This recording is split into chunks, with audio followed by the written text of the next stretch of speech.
अस्सलाम वालेकुम जी। आज का जो आपका है बुक में चैप्टर ये है चैप्टर नंबर 12। और ये फाइनल टर्म के लिए आपका जो वीक है 14-15 है आपके कोर्स कंटेंट्स और आउटलाइन में। और इसके अंदर हमने मेनली प्रेजेंटेशंस को कवर करना है। तो कोर्स आउटलाइन के अंदर इसका दिया हुआ है planning a presentation, developing a presentation, enhancing your presentation with effective visuals. ये तीन चीज़ें हमने करनी है। और ये आपकी बुक के अंदर है पेज नंबर 326। तो कोई भी चीज़ जिस टाइम आपने एग्जीक्यूट करनी हो उसमें आपके राइटिंग प्रोसेसेस था, परसुएसिव मैसेजेस के साथ नेगेटिव मैसेजेस, पॉजिटिव मैसेजेस, ये तमाम चीज़ें हमने कवर की हैं। तो प्लानिंग जो है इन सब के अंदर कॉमन है। जब तक आप प्लान नहीं करेंगे आप कोई भी चीज़ एग्जीक्यूट नहीं कर सकते। तो स्टार्ट करते हैं हम प्लानिंग प्रेजेंटेशन के साथ। ये नीचे आपके एक टेबल दिया हुआ है और ये टेबल जो है समराइज़ कर रहा है टोटल के इस चैप्टर के अंदर क्या क्या चीज़ें हैं। तो प्लानिंग में वो कहता है आपने क्या करना है, एनालाइज द सिचुएशन। एनालाइज का मतलब है पर्पज़, आपको ज़रूरत क्यों पड़ी, आपने ये सोचना है। उसके बाद है गैदर इन्फॉर्मेशन, फिर है select the right medium. Medium मतलब किस चीज़ के थ्रू आपने वो प्रेजेंटेशन देनी है। इसमें यूजुअली जहन में पावर पॉइंट आता है, लेकिन hand out, support materials, evidence, जो ऑलरेडी एविडेंस अवेलेबल है वो, उसके अलावा कोई फैक्ट्स एंड फिगर्स वो भी आप इंक्लूड कर सकते हैं कि किधर आपको किस चीज़ की ज़रूरत है। उसके बाद है ऑर्गेनाइज द इंफॉर्मेशन। अब इसको हम सबको इकट्ठा देखेंगे। तो खैर प्लानिंग अ प्रेजेंटेशन आपका कहता है oral presentations delivered in person और online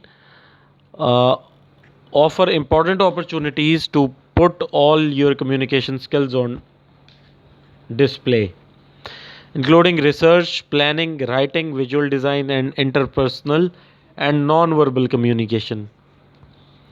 Presentations also let you demonstrate your ability to think on your feet, grasp complex business issues, and handle challenging situations.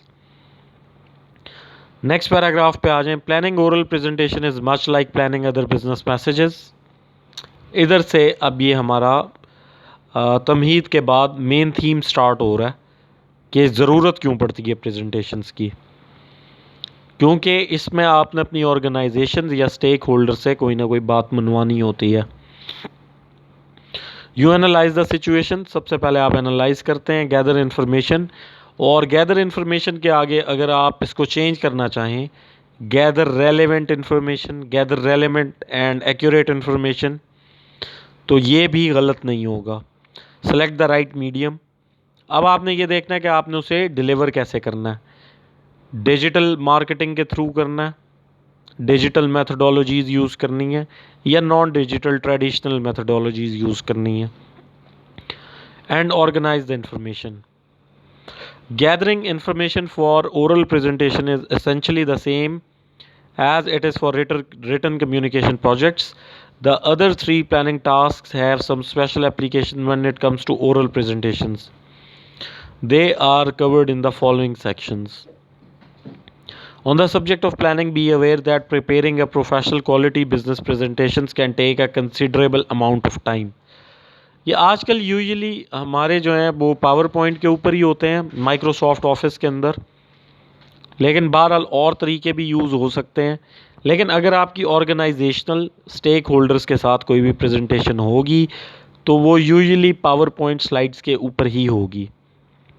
वो विद इन द ऑर्गेनाइजेशन है, organisation ने किसी अपने client को कोई information देनी है तो उसके लिए प्रेजेंटेशन होती है। अच्छा, आपने इधर एक चीज़ का ध्यान रखना है, जो आप पावर पॉइंट प्रेजेंटेशन बनाते हैं उसकी हेडिंग सिर्फ आप देख के पढ़ते हैं, और हेडिंग्स के नीचे जो बुलेट पॉइंट्स होते हैं वो आपने सिंपली रीड आउट नहीं करने होते बल्कि उनकी एक्सप्लेनेशन देनी होती है। Nancy Duarte, whose design firm has years of experience creating presentation for corporations. अब ये एक खातून है नैन्सी डुआर्टे जिसका कोई बिजनेस है और उसका बिजनेस है प्रेजेंटेशंस पावर पॉइंट तैयार करके देना अपने क्लाइंट्स के लिए। तो ये एक अच्छा बिजनेस है। पाकिस्तान में मेरा नहीं ख्याल कि कोई फर्म ऐसा बिजनेस कर रही होगी। तो खैर वो कहता है offers this rule of thumb. तो ये रूल जो है नैन्सी डुआर्टे के ईयर्स ऑफ एक्सपीरियंस के बाद इस नतीजे पे वो खातून पहुंची है जो रूल उसने आपको अबव मेंशन किया। For a 1 hour presentation that uses 30 slide, allow 36 to 90 hours to research, conceive, create and practice. Not every 1 hour presentation justifies a week or two of presentation, of course, but the important presentations that can make your career or your company certainly can. ये गपशप ही है पूरी। अब आ जाते हैं main अपना headings के ऊपर। तो analysing the situation. As with written communication, analyzing the situation involves defining your purpose. सबसे पहले आपने अपना पर्पस डिफाइन करना है and developing an audience profile. The purpose of most of, अच्छा इसमें ऑडियंस प्रोफाइल जो है बेसिकली ऑडियंस इंटरेस्ट इसको आप कह लें and developing an audience profile. तो अगर इसको आप टेबल में देखें, define your purpose and develop a profile of your audience including there likely emotional states and language preferences. आपने उस तरह से इसको करना है कि आपके ऑडियंस की लाइकिंग्स की तरफ हो जाए, उनकी इमोशनल स्टेट्स को कवर करे, उनकी लैंग्वेज प्रेफरेंसेस देखी जाएं उसमें। तो एक कंट्री जो होती है उसके अंदर एक वर्ड कैन बी ऑफेंसिव और दूसरी कंट्री के अंदर वही word can be very polite. तो इस चीज़ का आपने ध्यान रखना है। The purpose of most of your presentations will be to inform or to persuade, although you may occasionally need to make a collaborative presentation. वो कहते हैं बाकी जो अपना मैसेजेस हैं पॉजिटिव, नेगेटिव या परसुएसिव, इसकी तरह आपने प्रेजेंटेशंस के अंदर भी आपका पर्पस यही होता है कि आपने इन्फॉर्म करना है अपने ऑडियंस को या उनसे कोई बात मनवानी है। और साथ में ये कि आपको समटाइम्स कोलैबोरेटिव प्रेजेंटेशन भी बनानी पड़ सकती है। तो ये दो ऑर्गेनाइजेशंस भी मिलके बना सकती हैं, 2-4 लोग भी मिलके बना सकते हैं, डिपेंड करता है कि नौइयत क्या है। In addition of the following the audience analysis advice in chapter 3 try to anticipate the likely emotional state of your audience member. वो कहता है कि आपने उनकी इमोशनल स्टेट भी चेक करनी है। ये चैप्टर 3 आप लोग ऑलरेडी पढ़ चुके होंगे, तो इसमें आप देख लीजिएगा। ये जो नीचे फर्दर उसने सपोर्टिव, इंटरेस्टेड, ये जो उसने हाईलाइट किए हैं, मेरे ख्याल से इनकी ज़रूरत नहीं है, बाकी जैसे आपको मुनासिब लगे। As you analyze the situation also consider the circumstances. तो आपने सर्कमस्टेंसेस जो मौजूदा हालात हैं उनको भी आपने नज़र में रखना है। Is the audience in the room और online? How many people will be present and how will they be seated? Can you control the environment to minimize distractions? ये कुछ क्वेश्चंस उससे पूछे हुए हैं जिनको आपने आंसर करना है, खुद से करना है, क्योंकि आप एनालाइज कर रहे हैं। अब अगर आपकी ऑनलाइन ऑडियंस होगी तो उसके लिए प्रेजेंटेशन कुछ और तरीक़ेकार से होगी। अगर आपके सामने CEOs बैठे हुए हैं 5 स्टेक होल्डर्स के जिन्होंने मिल के आपको एक प्रोजेक्ट देना है, उनके लिए आपकी और प्रेजेंटेशन होगी, आपका और गेटअप होगा, आपकी और लैंग्वेज होगी, और लाइकवाइज आपकी नॉन वर्बल कम्युनिकेशन भी और होगी। तो बेसिकली इधर वो ये चीज़ समझाना चाह रहा है। नेक्स्ट हेडिंग में वो कहता है selecting the right medium. Medium के किस तरीक़ेकार से आप वो प्रेजेंटेशन दे रहे हैं। तो वो कह रहा है कि आपने ये भी सोचना है कि किस तरीक़ेकार से आप देंगे। फॉर एग्ज़ाम्पल आप ओरली देना चाहते हैं या प्रोजेक्टर के ऊपर आपकी स्लाइड चल रही होंगी और आपको लेज़र यूज़ करना होगा, उसके अंदर किसी कॉन्ट्रैक्ट की कॉपी वगैरह डालनी है प्रेजेंटेशन के अंदर कि नहीं, इस तरह की बातें हैं ये। The task of selecting the right medium might seem obvious. After all, you are speaking, so it's an oral medium.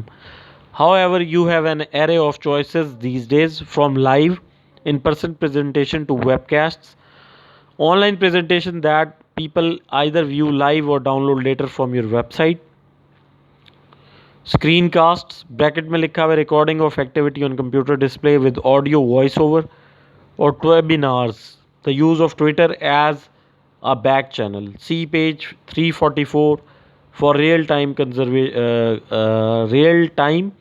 conversation during a web based seminar. Next वो कहता है, अच्छा इस मीडियम में अब आपने क्या लिखना है, इसमें आप लाइव और ऑनलाइन डिफ्रेंशिएट कर लें, ओरल और रिटन को डिफ्रेंशिएट कर लें। These examples will be sufficient अगर आपके पेपर के अंदर ये क्वेश्चन आता। अच्छा एनीवेज आगे चलते हैं। Organizing your presentation. अब प्लानिंग स्टेज के अंदर ही आपने ऑर्गेनाइज करना है कि आपकी ऑर्गेनाइजेशन किस तरह से होनी चाहिए। तो सबसे पहले इसमें वही बात है जो हम बार बार कहते आए, इंट्रोडक्शन, बॉडी, कंक्लूजन। ठीक है, इसके अंदर एक अल्टरनेटिव अप्रोच भी यूज़ हो सकती है जो कि मोस्ट इम्पॉर्टेंट थिंग फर्स्ट, और उसके बाद नेक्स्ट इम्पॉर्टेंट, फिर लेस इम्पॉर्टेंट, फिर लेसर इम्पॉर्टेंट, फिर लीस्ट इम्पॉर्टेंट या कंक्लूजन। इसमें आप जो भी अप्रोच यूज़ करते हैं that is absolutely okay, no problem in that.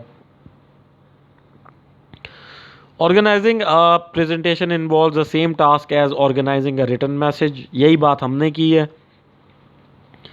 Define your main idea, limit your scope, select the direct और इनडायरेक्ट अप्रोच। प्रेजेंटेशन के अंदर यूजुअली आप डायरेक्ट अप्रोच इस्तेमाल करेंगे, इनडायरेक्ट आप तब तक यूज़ नहीं करेंगे जब तक कि कोई उसकी बहुत ख़ास ज़रूरत ना हो, क्योंकि प्रेजेंटेशन जो होती हैं वो आफ्टर 10 मिनट्स गेट्स बोरिंग, और बेसिकली प्रेजेंटेशन के अंदर आपने अपने ऑडियंस को कैप्चर रखना होता। बहरहाल ये अभी हम प्लानिंग साइड पे हैं अभी तक, तो इस वजह से आगे जब हम चलेंगे तो ये बात मैं इधर ही कर दूं, इसमें कोई हर्ज नहीं है कि जब आप कोई प्रेजेंटेशन दे रहे हैं, वेदर रिटन ओरल जो मर्ज़ी, इसमें आपने ऑडियंस को अपने साथ रखना है, किसी को बोर नहीं होने देना, तो सबको अटेंशन देनी है और हंसी मजाक करते रहना और वापस मेन पॉइंट पे आ जाना है। अगर उनको ये थोड़े थोड़े फिलर्स नहीं मिलेंगे तो कोई भी प्रेजेंटेशन में आपके साथ नहीं रहेगा।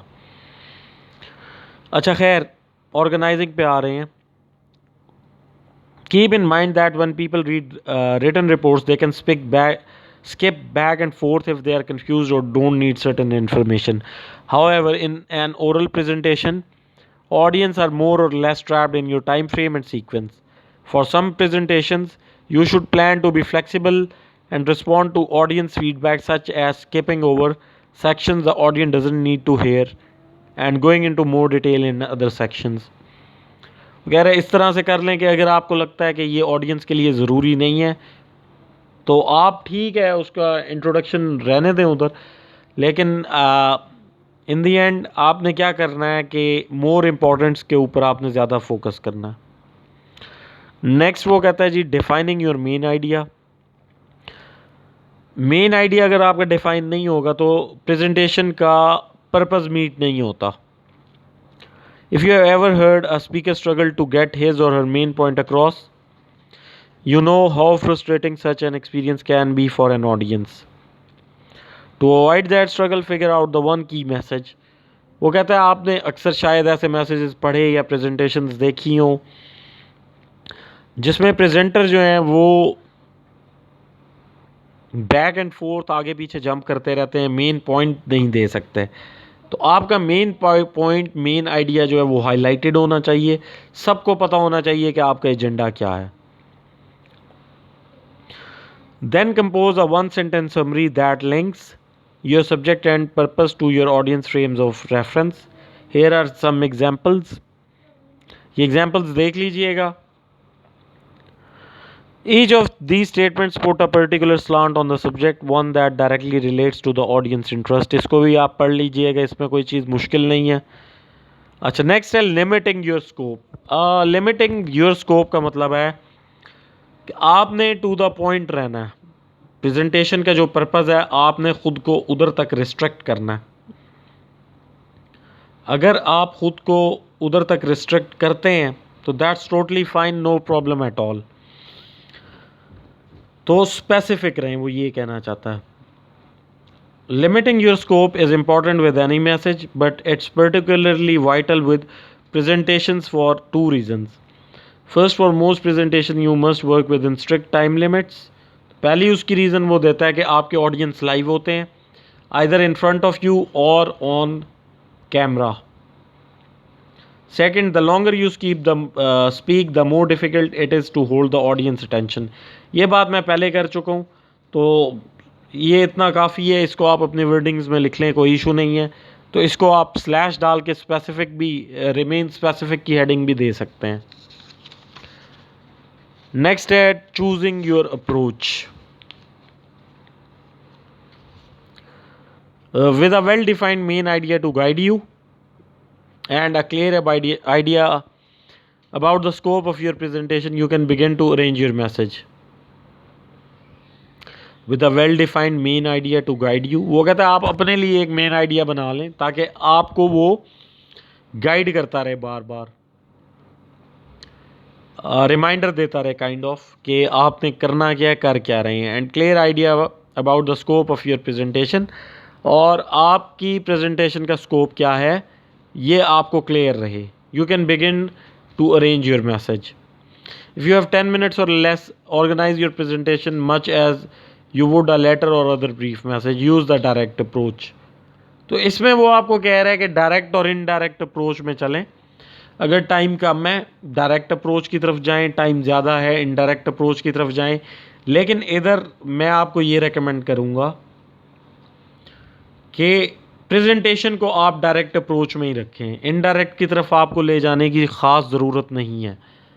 क्योंकि अगर आप उसको इनडायरेक्ट अप्रोच में ले के जाते हैं तो उसके लिए आपको तमहीद बांधनी होगी, एक बैकग्राउंड देना होगा।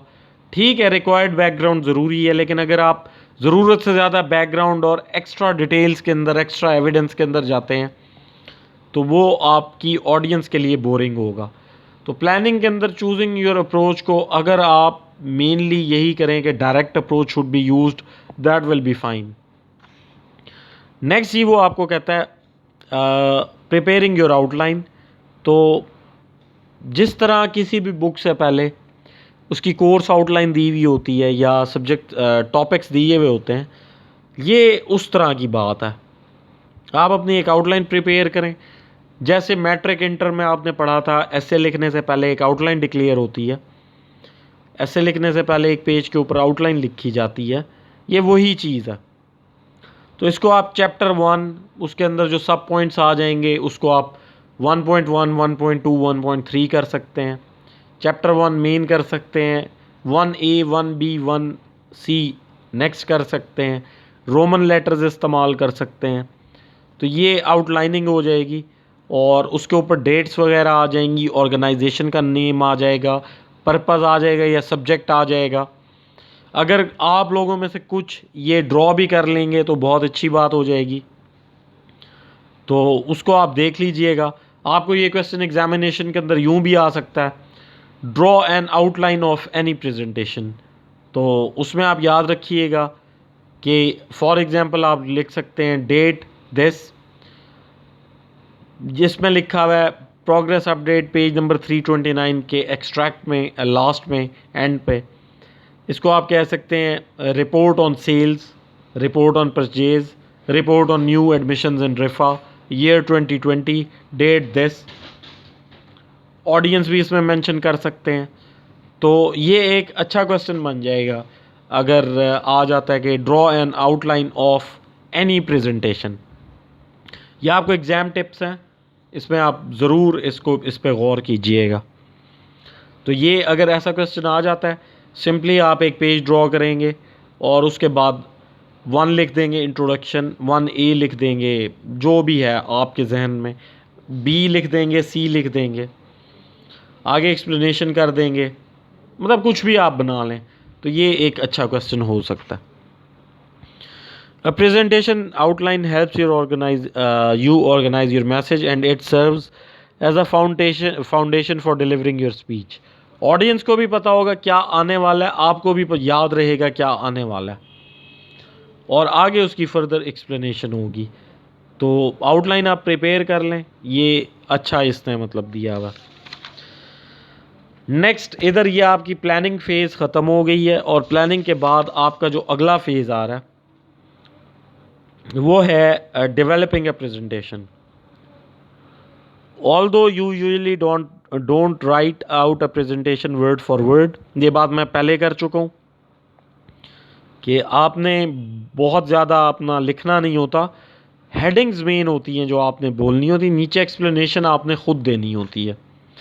You still engage in the writing process, developing your ideas, structuring support points, phrasing your transitions and so on. Depending on the situation and your personal style, the eventual presentation might follow your initial words closely, or you might express your thoughts in fresh, spontaneous language. Adapting to your audience, इसकी सब heading 1 है, adapting to your audience. Adapt का मतलब है अपने आप को ढालें audience की तरह. The size of your audience, the venue, your subject, your purpose, your budget, and the time available for preparations all influence the style of your presentation. If you're speaking to a small group, particularly people you already know, you can use a casual style that encourages audience participation. A small conference room with the audience seated around a table may be appropriate. Next paragraph, if you're addressing a large audience or if the event is important, establish a more formal atmosphere.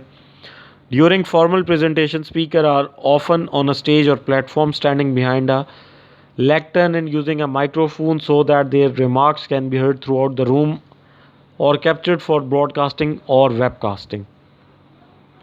ये important point है। हो सकता है कि अब Saudi Aramco की एक presentation हो या एडनॉक की प्रेजेंटेशन हो, Abu Dhabi national oil company की। अब वो प्रेजेंटेशन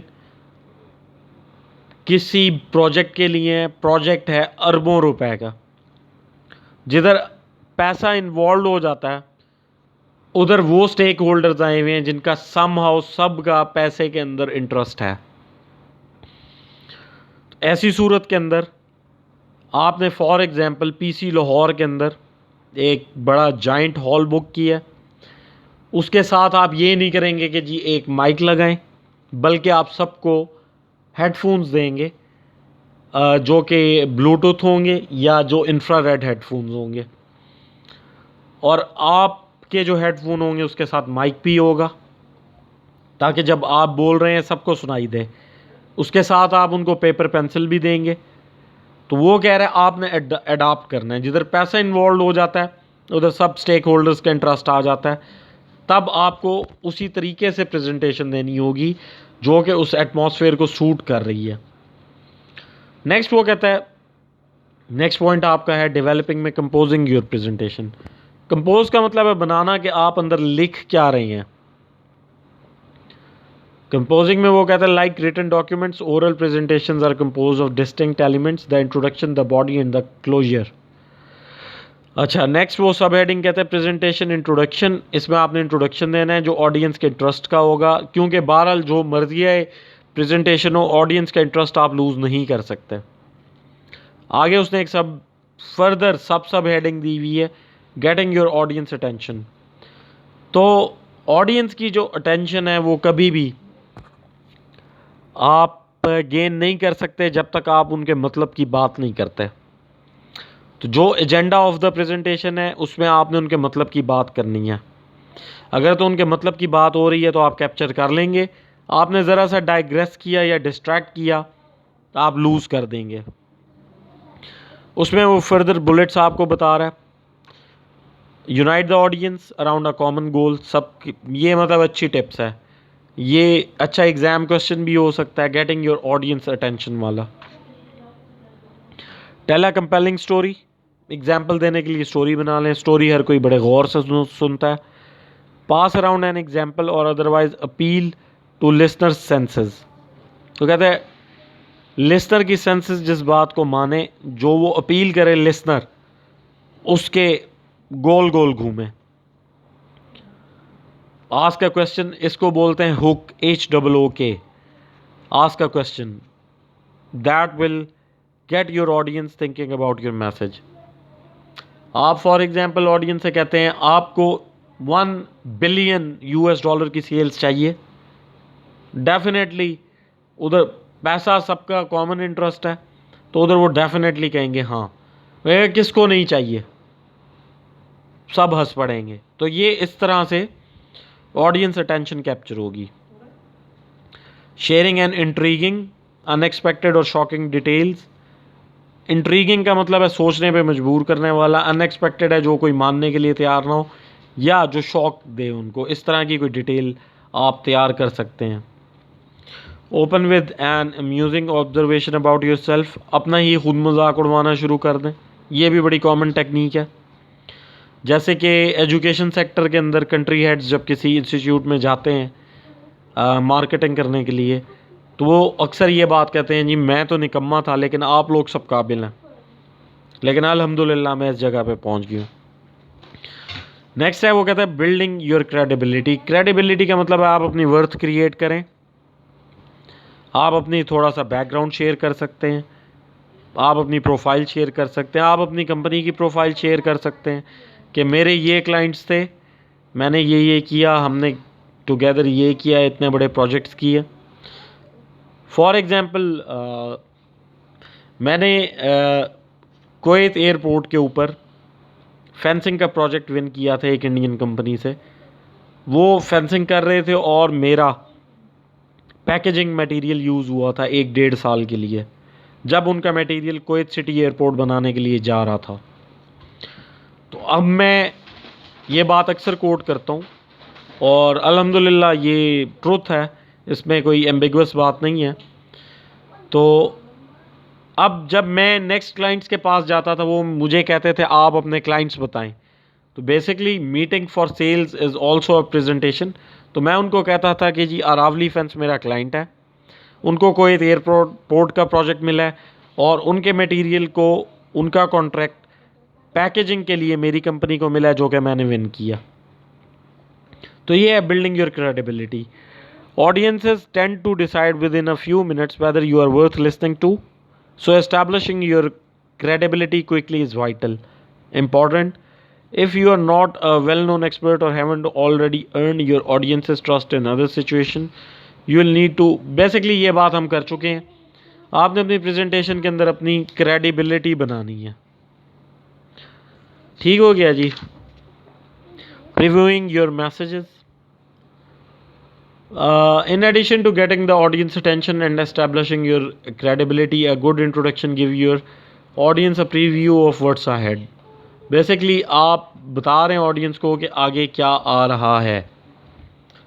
तो इसमें आउटलाइन के अंदर भी ये चीज़ कवर होगी, लेकिन ये इम्पॉर्टेंट चीज़ है, तो उसमें स्टेप बाय स्टेप आप चल रहे होते हैं, तो ऑडियंस को भी ये पता होता है कि आगे ये आने वाला है। अब नेक्स्ट वो कहता है presentation body. The bulk of your presentation is devoted to discussion of the main points in your outline. तो ये जो सबसे मेन पॉइंट्स होंगे आपके, वो आपकी बॉडी में आएंगे। फॉर एग्जाम्पल इंट्रोडक्शन आप देंगे कि ये प्रेजेंटेशन किस चीज़ के बारे में। For example sales of packaging material steel straps. अब आगे उनकी स्पेसिफिकेशंस आ जाएंगी, वो इंट्रोडक्शन के अंदर ही आ जाएंगे। आगे आपकी सेल्स स्ट्रैटेजी आ जाएगी, सेल्स स्ट्रैटेजी आपकी मेन बॉडी हो जाएगी। तो प्रेजेंटेशन बॉडी के अंदर वो कहता है कनेक्टिंग योर आइडियाज़। ठीक है, इसमें कुछ मुश्किल नहीं है। कनेक्ट, आपकी पूरी जो प्रेजेंटेशन है वो इंट्रोडक्शन बॉडी से, बॉडी कंक्लूजन से कनेक्टेड होना चाहिए। अच्छा, होल्डिंग योर ऑडियंस अटेंशन, ये बात पहले भी हम कर चुके हैं, इधर भी वही पॉइंट्स हैं। और लैंग्वेज सिंपल होनी चाहिए। लैंग्वेज कभी भी ऐसी नहीं होनी चाहिए जो सिर्फ आपको या चंद एक लोगों को समझ आए। नेक्स्ट है प्रेजेंटेशन क्लोज। आप क्लोजर कह लें आप इसको। तो एंड में आपने क्लोज करना होता है रिस्टेटिंग योर मेन पॉइंट्स। मैंने अभी आपको कहा है कि ये कोहेरेंस होनी चाहिए इनके अंदर, यानी इंटरकनेक्टिंग होने चाहिए। और कंक्लूजन में आप एक बार समरी देते हैं कि इंट्रोडक्शन में क्या था और मेन बॉडी के अंदर क्या था। Next, ending with clarity and confidence.